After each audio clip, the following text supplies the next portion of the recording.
It should be recording. Yeah, it's no way to start a video, is it? Anyway, yeah, another draft physics video production. Comments, and then other stuff. Drafty kind of stuff. Very draft kind of stuff. What are electrons made out of, and that kind of thing, maybe.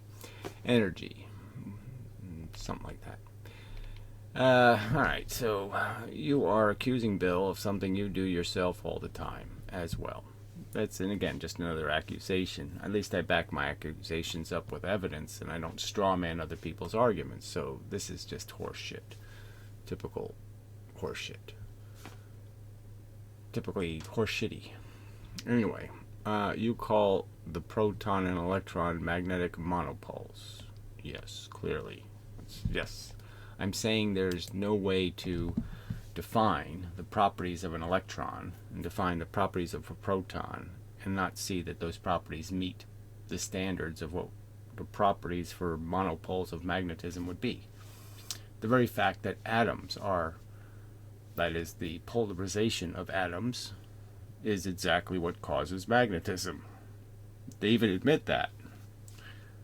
So where's the possibility of an argument? It's just that plain and simple. So it just kind of points out how the science is fanatical and dogmatic. Because Maxwell, back in the 1860s or whatever, long time ago, said there's no magnetic monopoles, they've decided there's no magnetic monopoles. Because, Maxwell didn't know what an atom was. So, I mean, is there any point in reciting that rhetoric when it's obvious it's wrong, it's stupid?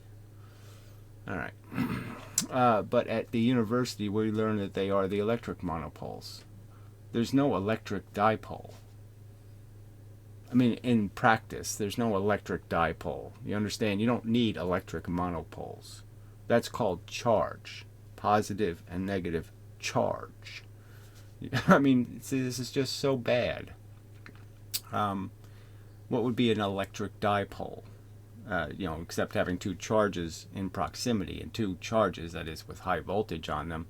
You can't really put them in proximity unless they're in a vacuum, because they'll discharge. So they won't work. So you really can't create a dipole out of charge, because the charges discharge. But electrons and protons are different. They're in a different universe, much smaller universe. So you always have to explain that to physicists, I guess, that there's a really small little bit universe. That's the real universe where all the rules really are. Okay. You need to explain or prove why you are right. No, I don't. I'm saying that if I was to come up with a definition of what an atomic dipole would look like, if I made it out of the smallest bits, it would look exactly like an electron and a proton, in arrangement to each other, lined up just like north and south. That would be exactly the definition. Now, I can't do any better than that. I can just tell you, you have to point out how it can't be, or how it's wrong, or how it doesn't perfectly fit the definition of whatever this dipole would look like. The smallest dipole, what would it look like? I'm arguing it look like a neutron, actually. So, see, we just can't see neutrons close up, but close up, neutrons are dipoles. From a distance, yeah, they just look neutral because they have positive and negative, but they're not neutral, and they like each other. That's why they have the whole idea of a neutron star. It's because neutrons don't hate each other.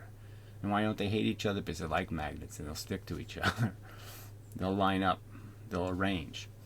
And they probably do that in neutron stars, for example. If there are neutron stars, it makes sense that the neutron star would be magnetic to some degree, right? See, because the problem is it's still hot. So like a piece of iron, the little bits can't line up perfectly with each other because they're thermally incapable of doing that on their own. You have to do something to help them, or they won't stay lined up.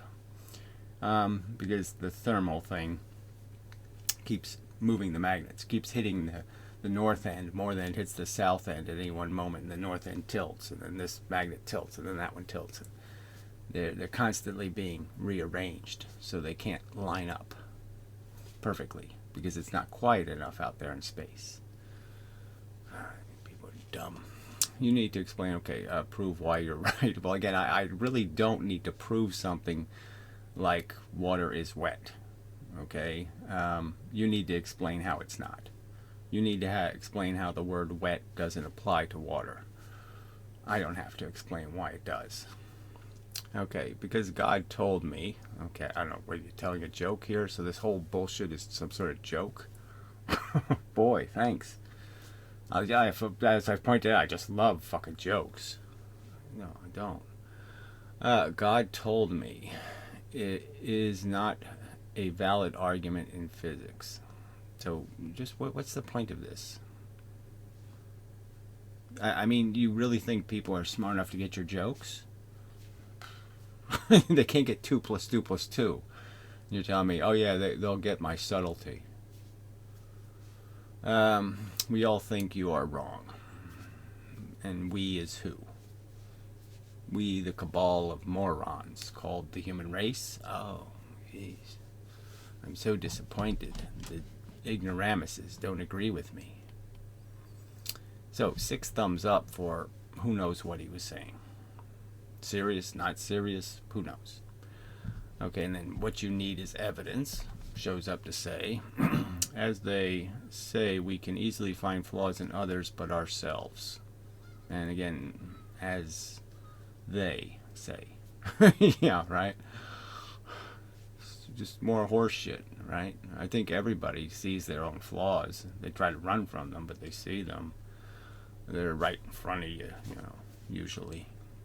But anyway, cliches, yeah, I just love them too. Just like jokes and cliches, they're just so much fun. Anyway, so then I just point out, what evidence do you have that electrons and protons aren't the monopoles of magnetism? What experiment, what anything demonstrates how electrons do not behave? Just like the north end of a magnet when you put a proton in arrangement with them. How is it not a magnet? How does it not act just like a magnet? It's just hopeless. Anyway, YouTube science presenters sound like a dead end for conversation. Clearly, they, I wouldn't say sound like. I mean, just point out how they're cowards. They'll go find the lowest, rottenest fruit, and they have just no ability to, take on something a little bit firmer, harder, tougher.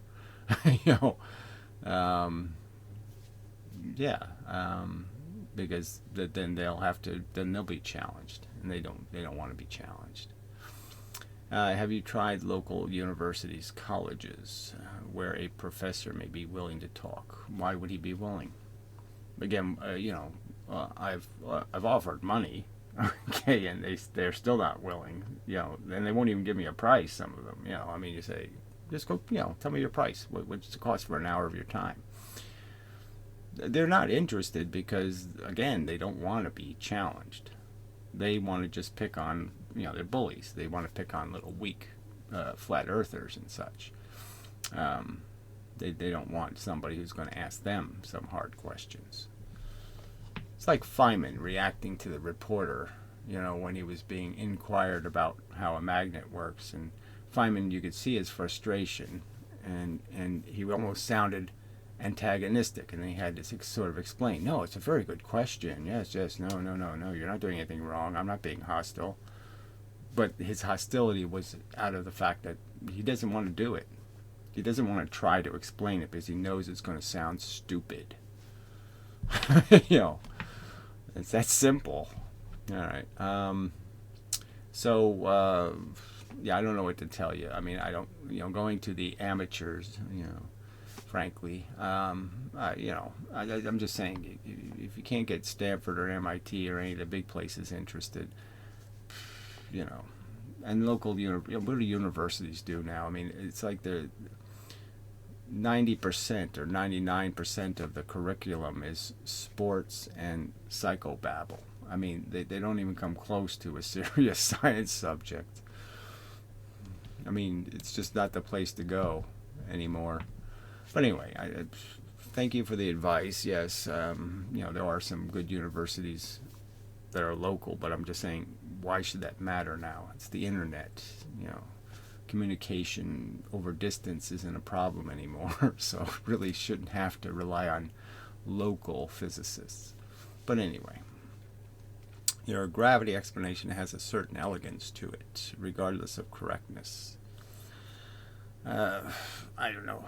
Is that really what you're saying? I mean, isn't the elegance part of an indication of correctness? I mean, frankly, you're doing it right. There's a certain flow to it. It sort of looks right when you're doing it right.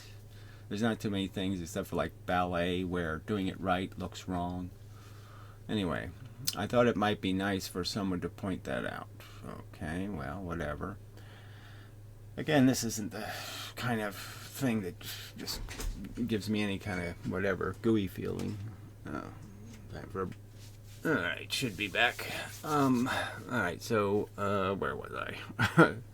I am totally on board with the radial speed in straight lines all the way down. Radial spread in straight lines all the way down. I don't know if I'm saying that, but okay. But fine. You lose the radial part once you get into the field kind of thing. Anyway, that's another thing I want to say as a commenter, because there are many watchers probably freezing up in some kind of bystander effect, unable to see themselves as the first actor, acknowledger, or whatever. Okay. I don't know. I mean, it doesn't, it just seems obvious that people just don't want, they're just not terribly interested in understanding, I guess, something that doesn't say there's something sparky and magical somewhere. There is spooky this and ESP that and all this. They have all kinds of ambitions for their soul, I guess, and they just don't want their soul to be, oh, you mean it's just a pattern, and once the pattern's gone, it's gone. Oh, no, I don't like that. Whatever. I'm not a fan of the almost given implication of finite space. I'm not a fan of contemplating it, frankly. I mean, you just hurt yourself, if you do it in any kind of serious way. To comprehend infinite nothing versus infinite something. It just to hurt yourself. Well, almost given. On the surface, again, you're just not getting the agenda here. The agenda is their statements about a whole bunch of assertions about reality. That time's a fucking dimension, which is horseshit. That bent geodesics cause things to move. You don't need a force. We just bend some geodesic, and you can't bend anything in 3 dimensions, so it just doesn't make any sense. That kind of nonsense. Even the idea of saying there's no magnetic monopoles went overtly right in our face. They're sitting right there looking right at you saying, hi, I'm an electron, I'm a proton, most famous elemental bits in physics, and yet you can't recognize that, yes, I'm a monopole. Quite obviously of magnetism. That's what's being argued here, okay? Origins is really not the subject. But anyway. Alright. Well, almost given on the surface. I'm only dragging the big universe into this because the reflection and dissipation argument kind of seems to hinge on a reflective outside. Obviously, what depends on a reflective outside is the maintenance of the pressure. So, yes, either you don't have an outside and it's an infinite universe, or whatever the fuck that means. It's so thick that whatever's here is here. The thickness. It gets thin, maybe way, way, way far away. But all this stuff is sort of trapped in here because there's enough matter for it to bounce off of that no photon can ever get away, so to speak. Realistically, only the very outside ones, only a tiny percentage of the universe leaks out of the universe. Just the stuff on the outside. But inside the universe, it's still hot, so to speak. And it just takes a really long time to get cold. All right. I mean, obviously, this thing is insanely dense. I mean, the stuff is insanely dense. I mean, there's so much stuff, just a one little fleck of flecky stuff. Trillions of little bits in there. I mean, it's so dense. The big universe. All right. I personally feel like I have to recoil or reconcile the rapidly spreading forces with an infinite space universe. Well, again, just don't bother with that. Just put it in a bubble. All right.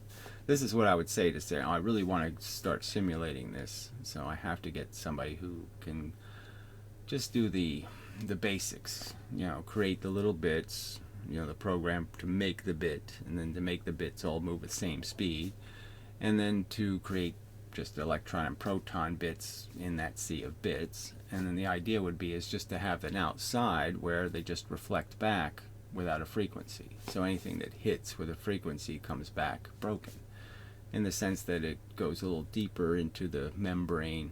Some bits go a little deeper, some bits go a little less, and so that'll break the phase. And that's all you really need to keep the pressure in the universe. You can essentially convert all the light and all the X-rays and all the other crap back into gravity, so to speak. Anyway, I personally feel like, yes, because to me, the more sensical extrapolation of what is behind the nothing with specks of something would be even more nothing with maybe specks of something. So again, these are, I just can't be bothered in a way to even acknowledge this kind of conversation, because it has nothing to do with them being wrong.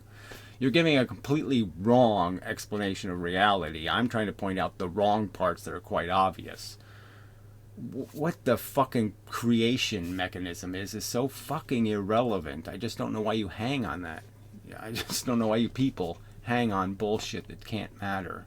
Understanding what an electron is and a proton is the important part. Understanding what moves them is the important part. Understanding how's it exist, how's the gazillions of little things exist in the gazillion verse. It's just a waste of time. The fact that there's something and not nothing, oh yeah, okay, go ahead. Waste your time contemplating that question. Go ahead, waste your time. And it's a waste of fucking time. Because the answer is going to be something stupid.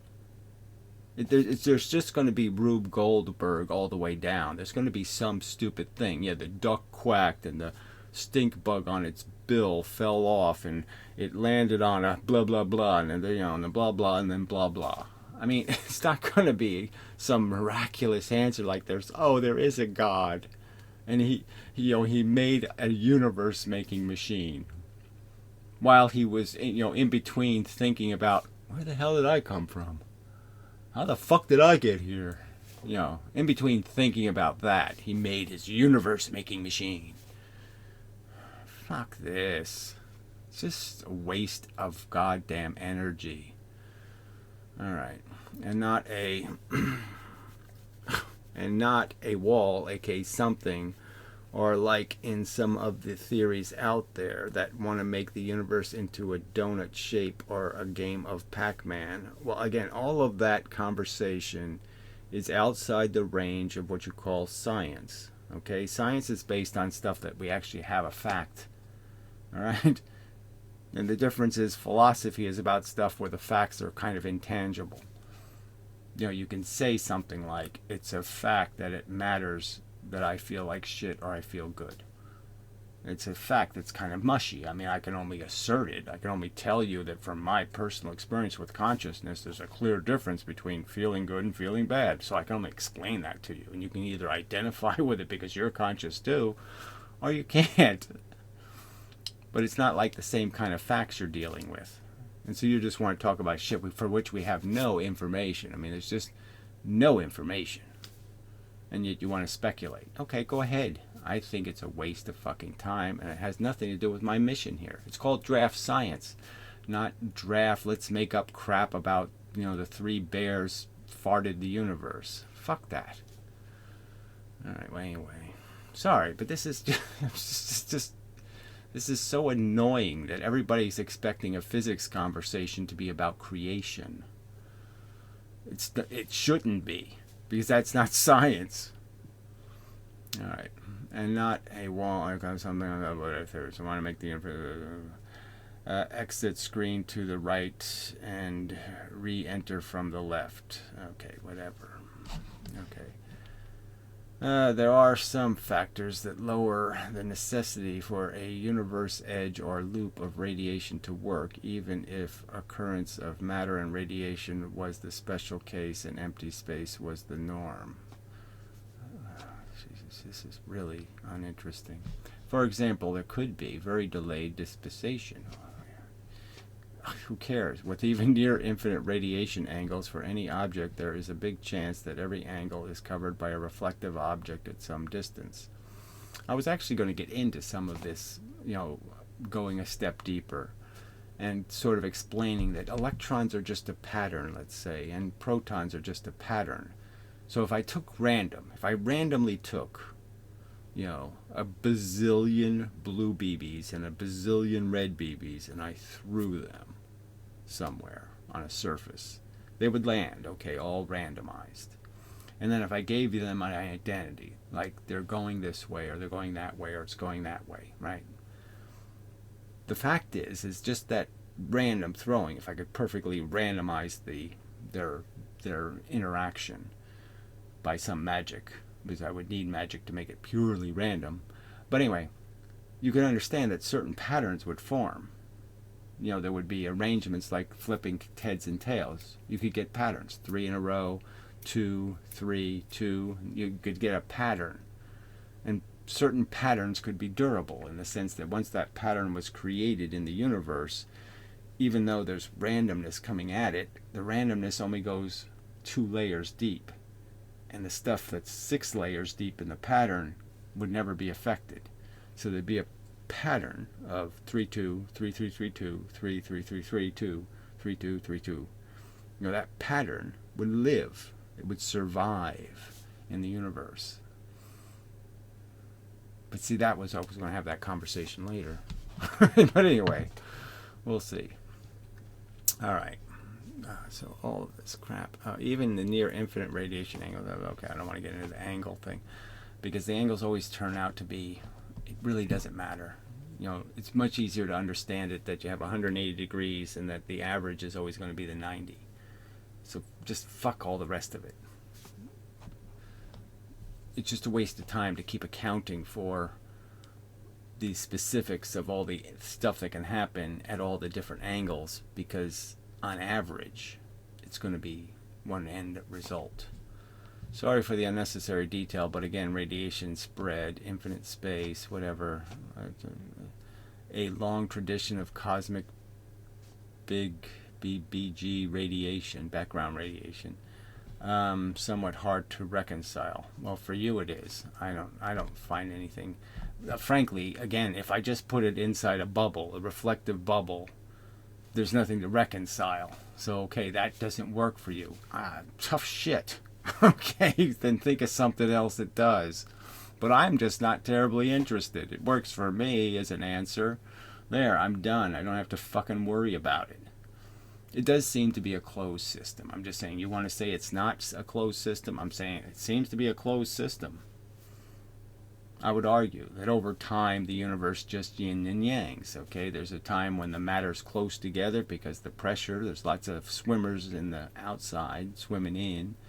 And then there's a time when the swimmers, migrate out again because everything expands, and so the swimmers are free, and so now there's more pressure on the outside, and it pushes it back small again, and blah, blah, blah, blah, and it just oscillates in that state. There's some evidence to indicate that's true. Like our images of things in the past look like they're existing in a higher pressure than things that we see that are more recent. on to the two matter and two force part. Well, this really shouldn't trouble you too much. From my perspective, this is the scientifically most high risk, high reward claim. I don't see any risk in it at all. I mean, it perfectly explains how a magnet works. So, I mean, there's not much risk there. That's a hell of a win. Nobody's ever given anyone a rational explanation of how a magnet works. Show me one in the history of mankind, a rational explanation of how a magnet works. I've given you a very simple blueprint. I mean, it's mechanically perfect. It works perfectly. All right, maybe even the most ever. The reward is pretty obvious. Yes, I'm just saying it's pretty obvious. I already have it in my hand. I already won that trophy. So I don't even have to work at that one anymore. I win. Okay, you're saying there's some other problem that's defeating the win. I'm saying that you're not going to undo the fact that it explains magnetism with anything very dramatic, in my opinion. The simplicity, and I cannot call it a paradigm shift across the globe. Yes, well, whatever. It's obviously a shift from the wrong answer to the right answer. I don't care what you can call that a paradigm shift. I don't care. I think this whole idea that we just go from wrong answer to wrong answer to wrong answer to wrong answer. People just keep saying things like that. Well, everybody was always wrong in the past. Yeah, that's the way it works, okay? It's wrong until somebody gets it right, and then it stays right. Like, evolution's never going to be wrong.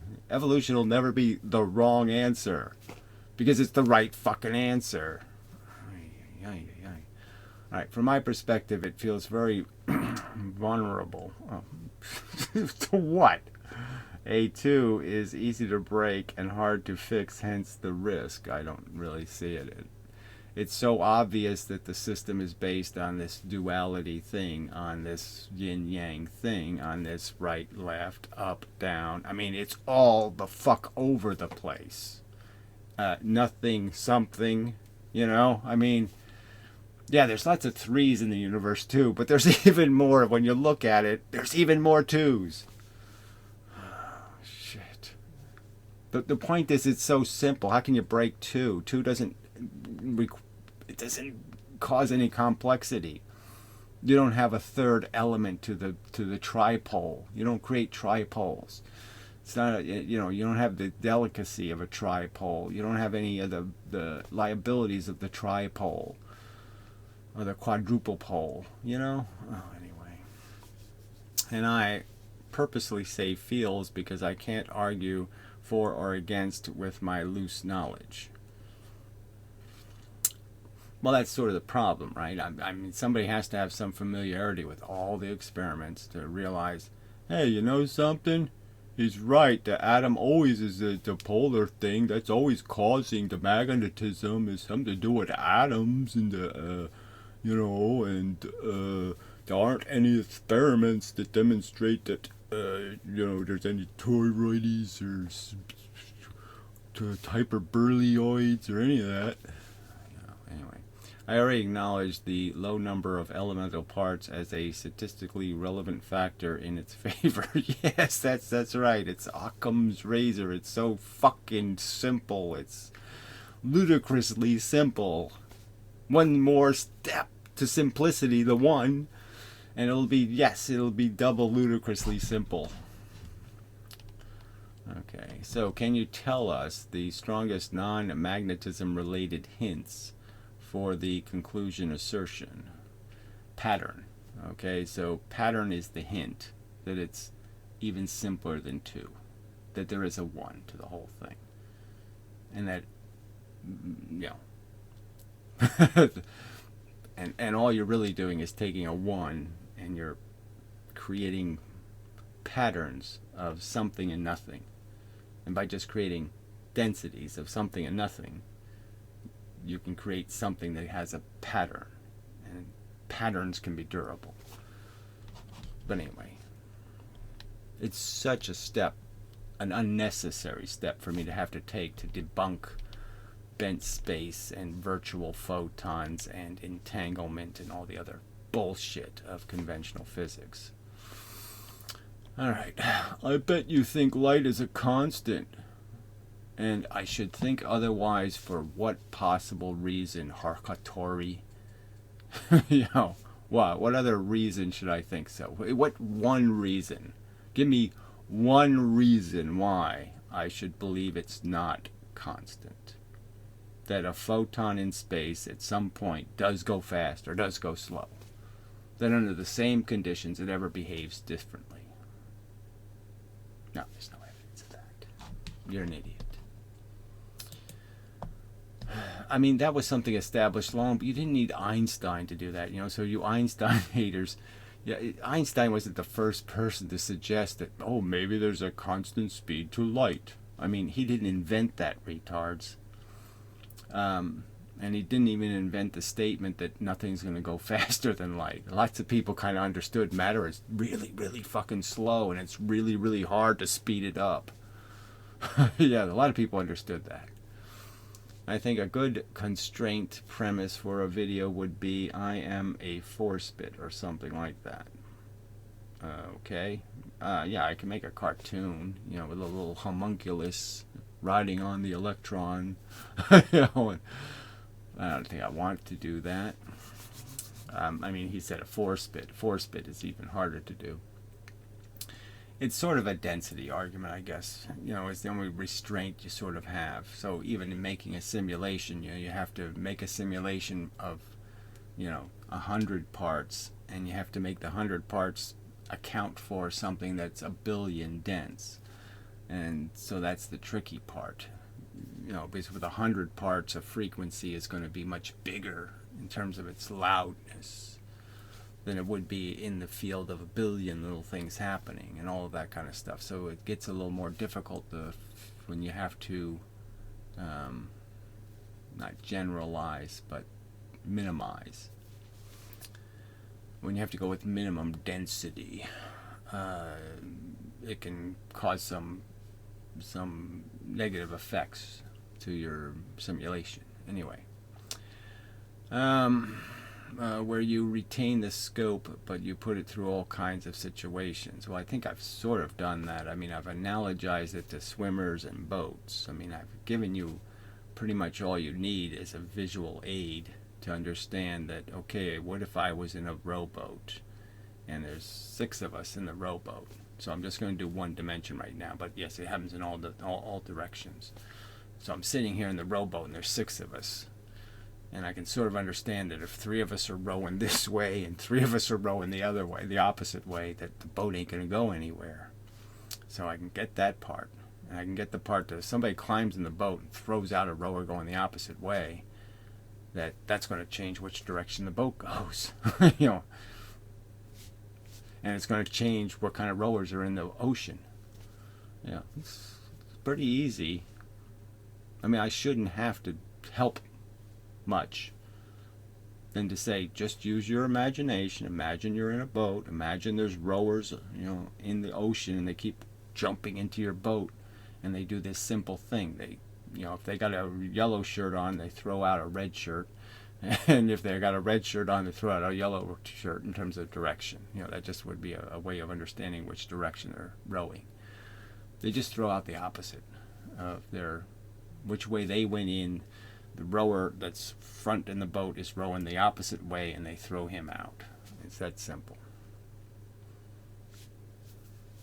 The rowers end up being on the outside of the boat. You know what I'm saying? Like, so you automatically, when you get in the boat, you automatically sit in the seat that the forward people, the first 3 seats in the boat are rowing forward, and the last 3 seats are rowing backwards. So you sort of get the idea that of the opposite thing is automatic. The only ones coming into your boat are rowing against you in the front, and the only ones coming in the back are doing the back thing, so they're always going to throw out the opposite guy. Alright. See, I could have drawn that and helped a little, but I'm just saying you should be able to get it. Alright, anyway. It's just, I appreciate the comment, but, you know, obviously, you know, you're changing the scope too much. Where you retain the scope, right? You know, so always light speed, always following the momentum. Yes, following the fact that the momentum is made out of the rowers.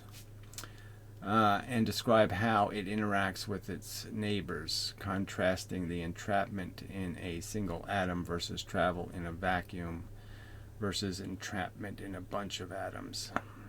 Well, let's understand that there are different concepts, right? So you can sort of understand that if I first just understand the boat, and then you can understand that between the boats, okay, you could have the boats arranged in such a way, because now the boat's polar, right? The three on the back are rowing this way, the four are going this way, and then you change the balance proportionally. It's always the end guy, though, is always rowing out the way the boat is, from his perspective, pointed. You can understand that you could arrange boats in such a way where the rowers just keep jumping into a boat, okay, and then the guy jumps out and he jumps right into another guy's boat, and he jumps out and jumps right into his boat, and he jumps out and jumps, and you can get the idea that what does that mean to the two boats? Well, it means that they're constantly making an exchange away from each other. So you can understand that the arrangement of the boats is essentially the atom, and that's the trap. The trap the atom creates is that it's got rowers that are just constantly jumping in these two boats only and no other boats. And that consequence of that is moving apart from each other. You can sort of get that. And then you can sort of get that if there's rowers come from the outside and I always have a boat in the way, then this rower never gets to me because he keeps jumping in this damn boat over here. So I never get to this rower. These rowers can never hit me because there's a fucking boat in the way. I mean, you can get it. It doesn't take much imagination. Anyway. And describe how it interacts with its neighbors, contrasting. Yes, so atoms. So I'm just saying you gotta first understand there's the trap of the boat, then there's the boat's a trap, and then how the boats are arranged is a trap. So there's different traps, and then how the clumps of boats is a trap. There are levels of entrapment, contrasting the entrapment in a single atom versus travel in a vacuum versus entrapment in a bunch of atoms. Okay, you getting that part. Travel through the sun or through a planet. What happens when it meets red or black force? I've sort of explained all that, so I just don't see how I can be redundant, but I'm just saying I've sort of explained the mechanism, but whatever. Okay, thank you. Just leave it at that. Oh, here we go. Maybe an episode solely dedicated to all kinds of different thresholds. And that's a tricky word there. Thresholds, different thresholds.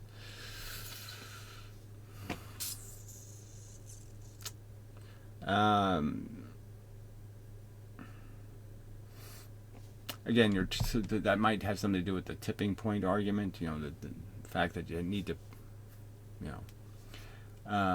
hit things. The thresholds are basically just breaking the patterns. So I guess yes, there's a threshold in terms of how much momentum you put in, how quickly you put swimmers or rowers in. The fact is the boat will break. So you could break an electron theoretically by giving it too much velocity too quickly, and it leaves its other pieces behind, so to speak.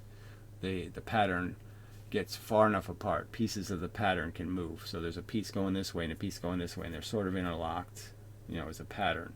But if I move this piece too fast, this piece will become too distant, and the two pieces of the pattern will never meet again.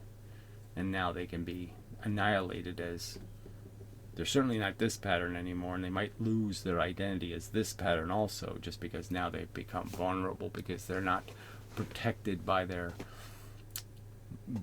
density of their pattern. Their pattern gets less dense, it becomes more vulnerable to destruction, you could argue. It's like your skin getting thinner, and then the ultraviolet light could get through it, kind of thing. Less density can mean something in terms of vulnerability. All right. So Zoomy, I don't know what that means, but I guess he's talking to somebody else who was called Zoomy. This is just illustrates how little we really know about this phenomenon. So I don't know what video. I can't click on the video, which is really retarded, right? I can't just open this, like, you know, let's just open a new tab. And it loads this stupid studio thing.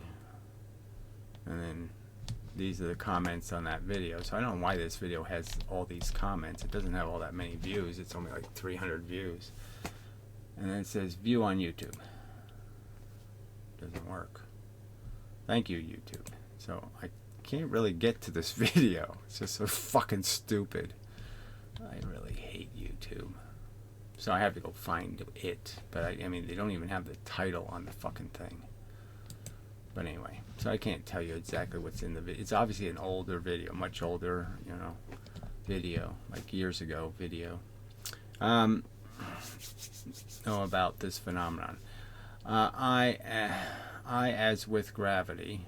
So this, I as with gravity, science isn't able to really explain these things with any level of certainty. So again, all you have to do is meet the evidence, and the evidence is the reliability of things like the inverse square law. I mean, I've given you this simple explanation for what creates the inverse square law, and it's radiation. So if I just diverge straight rays from any object that's spherical, you'll create the inverse square law. That's why my hand does it. Inverse square law. So my hand does it, a light bulb does it, all kinds of things do it, because the photons are reflecting off little tiny points and the rays are coming out, you know, this way, all the way 180 degrees, and then all the way this way 180 degrees. And that's how the rays are coming out. And so with distance, they're diverging in both dimensions, and that creates the square of the inverse square law. So that's pretty good evidence. Very strong evidence that that's the explanation for the inverse square law. It exists because of spherical symmetry, not for any other reason. All right. Isn't really able to explain these things at a level of certainty. I think they are, and so fuck you. I really wish all these people would just admit their ignorance in these patterns. I don't know what that was supposed to be. I guess matters. Again, we're not ignorant. So again, this is just more horseshit. We have a ton of evidence. It's like saying we're ignorant of the process that led to the development of the human structure. That we don't know where our brain came from, and our heart and our liver and all that kind of stuff, and why they evolved, and blah blah blah blah blah. We have a pretty good diagram, asshole. You know, I mean, it's not that bad. We have a lot of information, all the way down to chromosomes, for fuck's sake. And you're saying, oh, we're ignorant, we can't draw any conclusions. No. They've drawn a bunch of wacky, silly ones, okay? They had a choice between some kind of rational explanation and some wooey explanation, and they always seem to gravitate to the wooey explanation. That seems to be humankind's prerogative, to sit there and, you know, they bought the silly fucking religious stories, and then they had wars with each other over their silly stories about who's God. Oh, Mohammed's God. No, Jesus is God. No, David is God. Blah blah blah. All this bullshit. They'd kill each other over stupid fucking theories that had no evidence. There was no evidence, but Granddaddy told me so. He talked it to Mohammed. Some kind of horse shit. That's not the same circumstance we're in now. And yet, what are people doing? They're saying, well, even with all this compiled evidence, I'm still going to leap. I'm going to leap to the silly, wooey answer. Oh, no, there can't be any variables that decide, this whole entanglement thing. Oh, there can't be any variables we're unaware of. No, it has to be magic. Yeah, it's just bullshit. The human race just seems desperate to humiliate its intelligence by just keeps showing how it'll fall for any kind of bullshit fucking silly guy in a hat. I mean, there's Gaddafi, you know. Silly people are deciding the human's fate. They make heroes out of silly people. Overtly silly. All right, one of my new favorite pastimes. I mean, look at that, the whole Buddhist thing. They got some douchebag wearing diapers sitting there going, oh, he's so fucking enlightened. No, he isn't. He's a useless douchebag who can't fucking figure out how to probably program his VCR. Oh, he knows what life means. You know, can't drive a car. Shit. One of my new favorite pastimes is watching your Ken videos. I would thoroughly enjoy it if you would review his book. I already did it, mostly. Yeah, but his book, it's the same crap in the book that's in his videos. I mean, it's just the same redundant, Tesla said. I suspect that video would be lengthy and require numerous vape pen refills. Well, I'm just saying it really shouldn't be all that lengthy, because what I should do first is just do a text search through the book, and just point out how many times the same quotes are quoted, how many times the same fucking bullshit is said over and over and over and over again, and it doesn't mean any goddamn thing. It's all frickin' gobbledygook.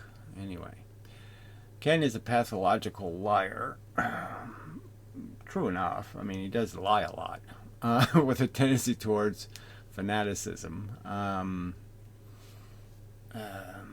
That's a tricky word. We're all vulnerable to loving things. Loves certain brands so much that he has their name tattooed on his body while hating others with a passion. Yes, well, whatever. I mean, he does seem to be a little uneven in his examination of camera technology. He seems quite jealous and never misses an opportunity to belittle others.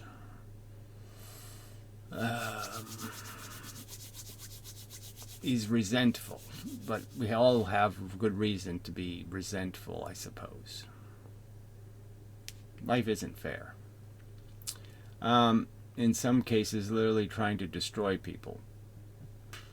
Well, in some cases, he does seem to be reckless in his accusations. I mean, this whole pedophile thing with other photographers, it gets very dangerous when you just say, oh, you're not allowed to be attracted to young women. Oh, oh, I didn't know that was against the law. Phew. I thought the law is that I'm not allowed to manipulate people who aren't of age. Okay, I didn't know I wasn't allowed to even be attracted. Fuck you. Yeah, I'm allowed to. This is so stupid. Anyway, using a Sony camera will make you a target of his hate, which is, yes, and I think that is a little overdone. Sony does make, it has really good technology. It does some things better than other people do. Like, I'd say that Sony does color better, does a few things better, but it does other things a lot worse. So they all have their assets and their liabilities, and you're just measuring, what are worthwhile trade-offs. And so I would argue in a way that that some of the trade-offs with a Sony are negative. You're compromising more than you're getting, in terms of value, but whatever. And it's way overpriced, but so are they all. Anyway, especially if you are more successful than him. There is something seriously wrong with this guy. And there's something seriously wrong with every fucking bug crawling on this planet. So seriously, I'm sure there's something wrong with you, buddy. Little kitty face. Anyway, I like cats, but it's just kind of gayish, little kitten faces, little blue-eyed kitten faces. Anyway, okay, the way he lies with such ease. Well, how reckless he is, and how much he has fooled himself into thinking. His eyes, he's got that third eye thing, and he's, I'm Ken the genius. No, I don't think so, Ken. And a loyal fan club which feeds his ego even more. Yes, well, that's the danger, right? I mean, Ken would have a reality check if there was a reality to check him, but there isn't. There's just another bunch of, people who are a mess, frankly. It's like The Amazing Atheist, okay? The Amazing Atheist was very popular, but why was he popular? Because he he gave every loser in the world an excuse to say, oh, it's okay to be a loser because some losers win. They become, famous and popular for no good reason. So it gives them hope, because there's so many losers that the loser fan club is so big that once you have control of a loser fan club, you're a winner. So it's a way of becoming a winner by being a super loser. So the more colossal you can be as a failure can make you a huge success. So I just haven't failed completely enough yet, so that all the losers identify with me, because I seem like too much of a winner.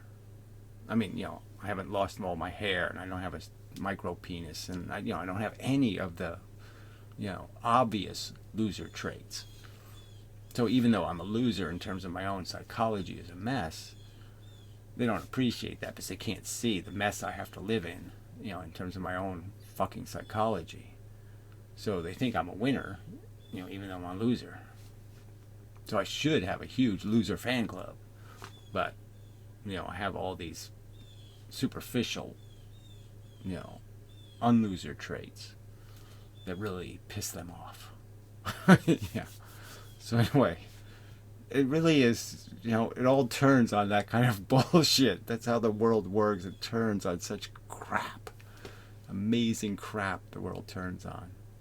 Anyway, a guy like Ken could turn into a monster. Well, yes, I certainly wouldn't give him any power, that's for sure. He's an idiot. But he isn't the problem. Yes, that's right, his viewers are. In a sane world, we would all laugh at him. No, we would pity him and just say, oh, gee, that, he's like a little retard who thinks, I'm the next Van Gogh or something, Just, yeah, sure you are.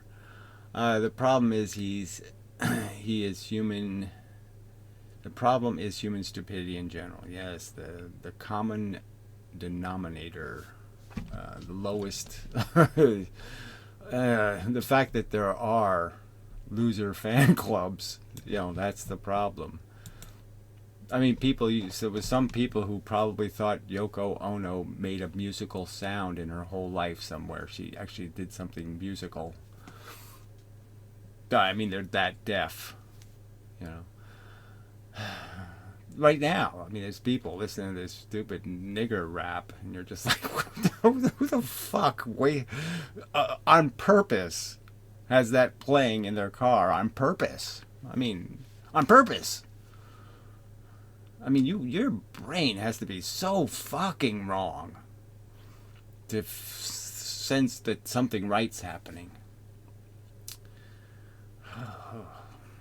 Do you realize that it just shivers you to think what people are sleeping with, even? What kind of things they're...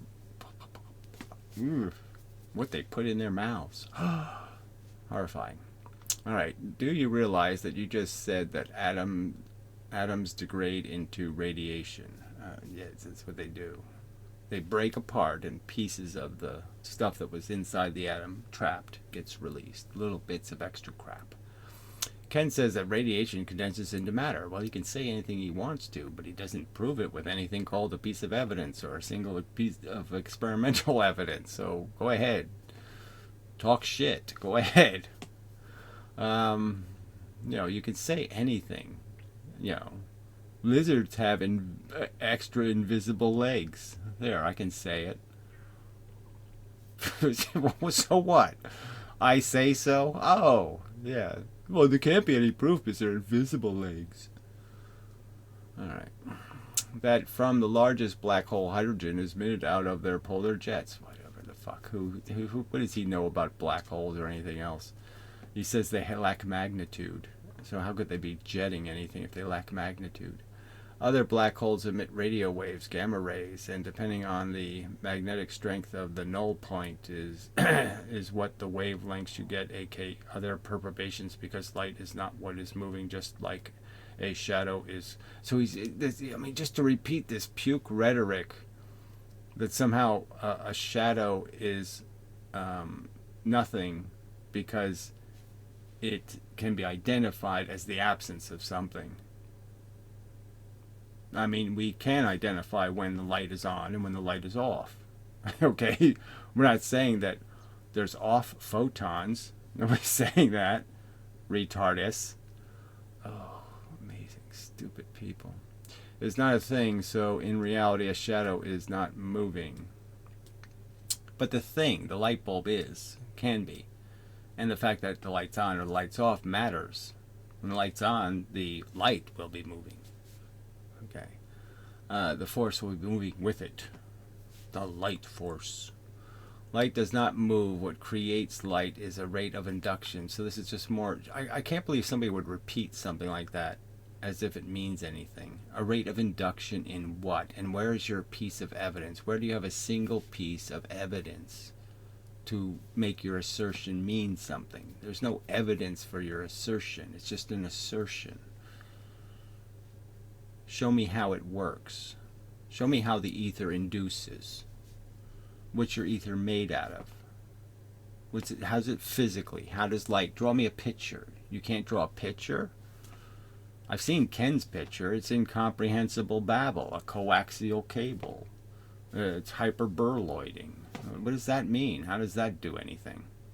Anyway, I'm sure Ken explains it better, so what hope do I have? Yes, you don't have any hope. You're just too fucking stupid.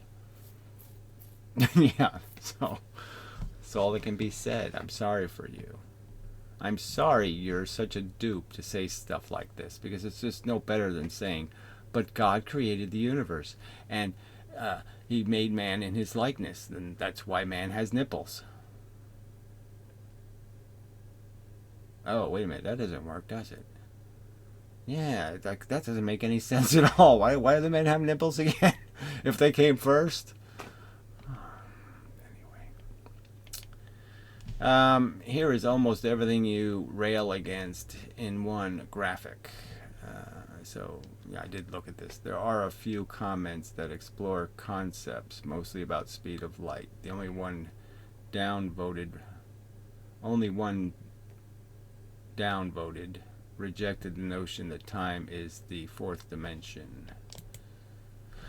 Well, whatever. It's not that interesting. It's just graphically stating this crap. You know, the theory of we made this bullshit up. So it doesn't mean anything, you know. The fourth dimension, light speed remains constant. Well, that you don't need Einstein for that one. Gravity is a curvature of space-time, when no, gravity is the inverse square law, which you create by doing this in 3 dimensions. So again, this two-dimensional bullshit isn't the inverse square law. It's just not. So what's the point of it? It's a convergence, a ray-like convergence. It's this wave shit. There's no... How does it do this? Waving. It doesn't make any sense. Things don't leave these wave behind, you know. There's no cycling of the gravity. There's just a center of gravity that moves in and moves out, and moves in and moves out as these two things orbit. It moves in and moves out. This doesn't happen. There's no this, whatever this is a drawing of, and certainly matter isn't converted into whatever this is.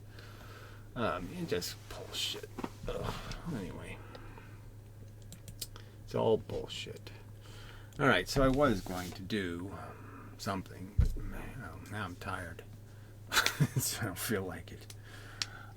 Anyway, so I'll do a little, just simple thing. Okay, so this whole thing is, again, their theories. Conventional physics has no explanation for energy. So they just showed you this stupid bent thing. They don't explain how the bent thing doesn't work if you don't think of the bent thing being down because of gravity. You know, and if you just make it rails, well, it's running on the rails. You know, that doesn't need gravity because it's riding down on the down rail. So what? What bent the rail? There's no energy is the point. There's no explanation. So we say this word energy, and even I say it, as if energy is something different than the absence of energy. And the real point to keep emphasizing is that, you know, you can have these two gravitational bodies, and you can understand that if I'm right in between the two, I don't fall this way and I don't fall that way. I have to use blue because I'm running out of black. But anyway, and blue doesn't work too good either. Got to use it more, I guess. Well, anyway, you should be able to see something. Yeah, it's almost there. Scribble. Okay, come on. Make more better lines. It really sucks. Anyway, I'm not going to panic about it. So you'd have this point here, and you'd say, oh, there's no gravity there. But the idea is that, of course, there is stuff hitting you here. There is stuff happening to you. It's just that the stuff happening to you is in balance. All right. Gee, that really doesn't write at all. Oh, what a piece of shit. I don't have to do this thing to write it on a piece of paper. So I'll get it going. No. Oh, fuck. Anyway, I'm going to try green. Blue sucks. Well, let me just shake it down, see if something happens. Anyway, so the point, I guess, is more easily illustrated by charges. Okay, so if I have two like charges, you can understand that the charge is repelling this charge, is repelling this charge. Well, anyway, it's not the absence of pressure, it's the fact that it's equal. So all energy is when it really isn't going to write. Okay, I'll give up. Green. Damn. Yeah, green works fine. Alright, so we'll go to green. Oh, that's much better. Alright, so you can imagine I can put a third thing in here or whatever. I'm just saying that it's always just a balance between forces. So it's really energy. We only see energy when there's some kind of unevenness created in a force because of an event, like the event of something showing up and essentially absorbing this energy by gaining acceleration and velocity. So by moving a little bit this way, having some force jump in the boat, that rower can't get here. Alright, so there's an absence of a force there. So all you have is an imbalance. So that's all we see as energy. So when something's moving, we say that's energy, movement. But movement can only happen when there's imbalances somewhere. Something has to become imbalanced in the sense that something has to fall into a trap, not go where it was going, and cause an absence of something over here. Or the inverse has to happen where something was in a trap and it flies out of the trap, and now it is going to hit something that wasn't going to get hit. Alright, something was perfectly minding its own business, and this thing flies out of the trap and hits it. So now it has an imbalance in its field around it, the field around it. So in a sense, energy is a deceptive word, because what you're really looking for is a change in the condition. And so we exploit those imbalances. The imbalance created by, thermal heat, moving atoms, and then the atoms fall to Earth, and we can take advantage of the atoms falling to Earth, okay, because they were put up there by somebody else. So there's always, that's what we call energy, but energy is just taking advantage of an imbalance in a system. Anyway, so the point I was going to make about electrons is that they could be understood as not being a solid thing, okay? That the electron could just be an arrangement of this stuff. So if I had a bunch of stuff, it's just moving in random directions. So we just had a bunch of this stuff, and I threw it into the universe, and it was a lot of it. That the odds are that in some places it would arrange in some perfect way. That is, that there would be a pattern in these locations. So think of these as just locations in space, like space is just full of locations, a bunch of locations. And in those locations, there can be a something or a nothing, or there can be something, and the somethings can be moving in different directions. And I can have a pattern of direction. So this pattern could be, a specific pattern of movement. All right, and so you could sort of understand that if that pattern was 100 little arrows deep, that even if I hit it with imbalance, that is, I hit it with 10 arrows coming from this direction and only 10 more coming from this way than from this way, that even if I hit it with that much of an imbalance, this pattern would survive because you'd only readjust it. It would only be affected part of it, and part of it would still be there, and in space, and it would survive. And eventually, that it's probably going to get hit by 10 stuff of the other way eventually anyway, and so it'll, but the pattern would be durable. It could take a bunch of jiggling without falling apart. You could almost argue, like even with the sun, you could think about the sun, you could think about the photons that are trying to get out, and it takes 1,000,000 years. The photons bouncing around inside the sun for 1,000,000 years before it ever gets to the outside. So, so it's just 1,000,000 years in here before, I'm free. I finally got to the outside. So you can understand the pattern is so dense, that it takes a huge number of permutations, so to speak, before you can ziggle your way out of the damn thing. And the same argument could be made trying to get into the inside, is that you'd have the same problem going from the outside to the inside to affect anything. So you could affect the outside of the sun. You could screw up the surface here quite a bit. You could jiggle it up, mess it up, but you'd never get to the core of it. Kind of an argument. So anyway, so electrons and protons really could just be patterns, of on, off, or whatever you want to call it, or spaces, no space, distances, whatever. And it's a pattern, and it's a durable pattern. So as long as you don't accelerate too hard, too fast, the pattern stays intact. But if you do it fast, the pattern's lost. If you move it too fast. And then the pattern just ends up being, the stuff going this way goes this way, the stuff going that way goes that way, the stuff going this way goes that way, and that goes through the universe as a pattern of ons, like a photon, like an arrangement, a frequency. And it's just a pattern.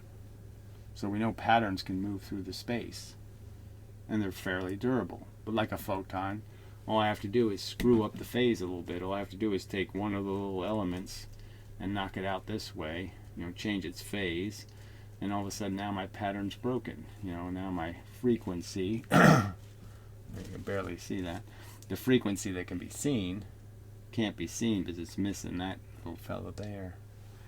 Alright, so that's all I'm saying. This is the deeper level.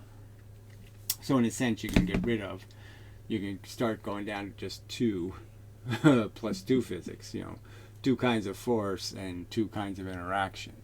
And then you can probably break that down. You can break down the fact that the red force deflects and the black force exchanges.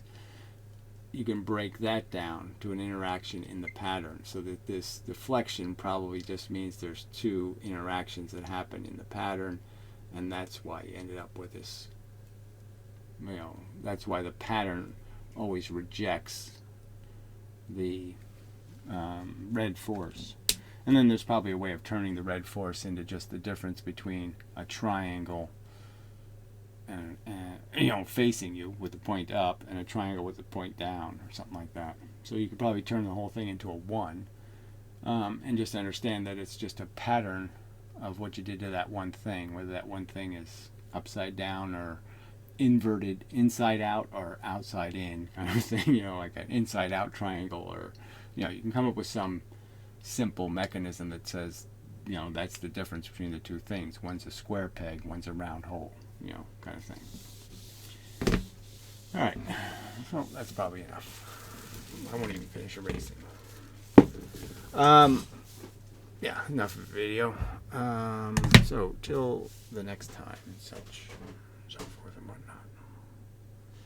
And there's just so many subjects I mean, to get into in terms of, like I said, even the simulation argument. So somebody who would be interested in, making a simulation program. I mean, I will pay a moderate, decent. I mean, I can pay something for somebody who wants to go to trouble, but contact me first. Don't show up with something and say, give me money, because it has to actually work to some extent. But I mean, that's all I really need, okay, is a box. And I need little bits of force, okay, that move a constant speed. And when they hit this outside, they hit at different points randomly. So if they did have a frequency, where they're all at the same distance, when they go in here, one reflects on this surface, one reflects a little deeper from the surface, and that kind of thing, and that'll break the frequency, and then there won't be a frequency anymore when it comes out, and that way it keeps it. Obviously we don't see anything coming bouncing back in terms of photons, so it has to destroy the photons, but anyway, that keeps all the energy in the universe, so we don't have a problem then. So all the little bits essentially bounce off the wall. You just have to change where the wall is randomly, and that'll get all the stuff back to being randomized again. And so then you have this constant pressure, and then all I need to do is create electrons and protons. So I just need to create, so these are the rowers. The rowers just have a vector. That's all they have, is a vector in the 3 dimensions, but two-dimensional model is fine. So they have just a direction, and they're going at constant speed.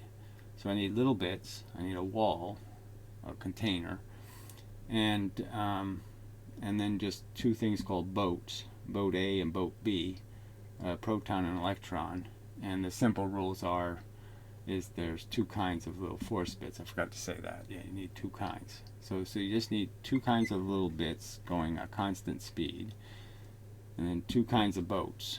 Okay, a black boat, white boat, whatever, proton, electron, and the 2 boats act inversely to the 2 kinds of force. So I've already explained some of that. So it's really not that. I mean, there's somebody should be able to. So I don't need to have a graphical interface or all that stuff. I just need to have variables, okay, that I can adjust, which would be this, how fast they're going. Just so obviously, if it's going too fast, it won't. You can't test much. So you have to be able to control the speed of the little bits, and then the density or the speed of the boats, in the sense that how many seats are in the boat. And so I would argue for the electron, the seats are going to be an odd number, and then for the proton, it'll be an even number. Yeah, but there really aren't that many variables to deal with, so it really should be doable. It's just going to take me. I mean, I can do it, but I mean, it's going to take so much time for me to learn how to do it, in the sense that I have to figure, okay, this controls the velocity, and so I have to steal some code that controls velocity, and then I have to figure out what code does this, and I don't want to make all this stuff. I mean, HTML5, does have it can do it. It's just that you have to know how to do it, and I don't necessarily know how to make each bit do that. And I don't really have enough computer to be able to control 500 of those. It doesn't really matter, though. Frankly, if it takes it all day to do something, it's probably okay. I mean, I can always just run the simulation and then reduce the time. I can do a time lapse of the simulation to make it real time-ish.